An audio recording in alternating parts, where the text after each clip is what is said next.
بسم اللہ الرحمن الرحیم۔ دو باتیں آج کی اس نشست میں نے آپ کی خدمت میں پیش کرنی ہے۔ ایک تو یہ ہے کہ حکومت نے سستا آٹا اور مفت آٹا دینا شروع کیا ہے، اور دوسرا یہ ہے کہ حکومت سستا پیٹرول دے گی۔ اصولی طور پر اس چیز کو ہم اپریشیٹ کرتے ہیں۔ اس کی وجہ یہ ہے کہ غریب لوگوں کو یا متوسط طبقے کو سہولت دینا اور ریلیف دینا یہ بہت اچھا عمل ہے۔ حضرت علی المرتضیٰ فرمایا کرتے تھے کہ میں چاہتا ہوں کہ امیروں سے مال لے کے غریبوں میں تقسیم کر دیں۔ مقصد اس کا یہ تھا کہ اکنامک ان ایکویلٹی ہوتی ہے، امیر اور غریب میں جو تفاوت یا فرق ہوتا ہے وہ کم سے کم ہونا چاہیے۔ ویسے تو زکوٰۃ اگر اپنی پوری قوت کے ساتھ نافذ کی جائے تو یہ فرق خود بخود کم ہو جاتا ہے، لیکن بہرحال پاکستانی معاشرے میں ضرورت تھی اس مہنگائی کے دور میں ایسا اقدام کیا جاتا۔ لیکن اب ایک طرف سستا آٹا دینا شروع کیا گیا ہے، ایک طرف مہنگا آٹا دینا شروع کیا گیا ہے، اور ایک طرف مفت آٹا دینا شروع کیا گیا ہے۔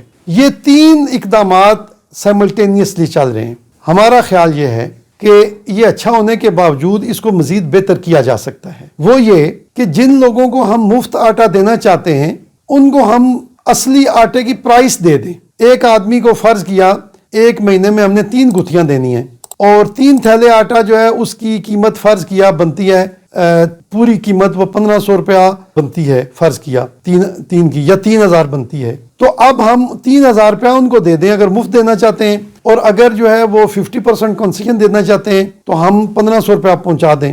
وہ بے نظیر انکم سپورٹ کے پاس ڈیٹا موجود ہے، لوگ جو اپلائی کریں لوگوں کو آفر کی جائے، اور جو لوگ اپلائی کریں ان کو کوڈ بھیج کے وہ یوٹیلٹی سٹور سے کسی بھی دوسری جگہ سے وہ کلیکٹ کر سکتے ہیں۔ تو اس کا یہ فائدہ ہوگا کہ ہمیں دھکوں سے اور پریشانیوں سے ہماری بچت ہو جائے گی، عوام کو دھکے نہیں پڑیں گے، اور جو دوسرا اصل فائدہ ہوگا وہ یہ ہے کہ اس سے کرپشن منیمم ہو جائے گی۔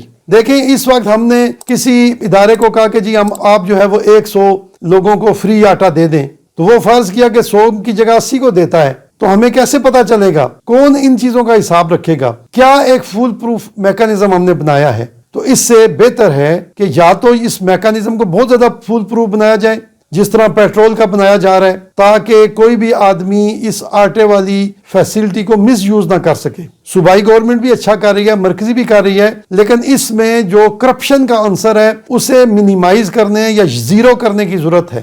ہمیں امید ہے اور ہم امید کرتے ہیں کہ حکومت کے جو اعلیٰ عمائدین ہیں وہ اس چیز پہ توجہ دیں گے اور اس چیز میں کرپشن کو نہیں آنے دیں گے۔ یہ بہت اچھا عمل ہے، یہ جاری رہنا چاہیے، لیکن اس چیز کا خیال رکھنا چاہیے کہ ایسا نہ ہو کہ ہم 1 ارب روپیہ سستے آٹے کے لیے دیں، 50 کروڑ کا آٹا پہنچے اور 50 کا نہ پہنچ سکے۔ یہ بہت ضروری ہے، اس پہ حکومت کو بھرپور توجہ دینی چاہیے۔ جو پیٹرول کا طریقہ ہے وہ بہت خوبصورت ہے، بہت اچھا طریقہ حکومت نے ڈیزائن کیا ہے۔ اس کے لیے میں سب سے پہلے تو جو ہمارے رکشا والے ہیں، ہمارے موٹر بائک والے ہیں، اور ہماری چھوٹی گاڑیوں والے دوست ہیں، احباب ہیں، ان سب کو یہ مشورہ دینا چاہوں گا کہ وہ فوری طور پر اپنی اپنی گاڑیوں کے کاغذات مکمل کریں۔ ہمارے یہاں پہ گاڑیاں جو ہیں وہ پچھلے مالکان کے نام پہ رجسٹرڈ رہتی ہیں، نہیں، فوری طور پر اپنے نام پر رجسٹریشن کرائیں، اور حکومت کو بھی چاہیے کہ ان چھوٹی گاڑیوں کو ترجیحی بنیادوں پر ان کی رجسٹریشن اور کاغذات کو درست کرنے میں مدد دے، کیونکہ جن کے پاس کاغذ ہوں گے،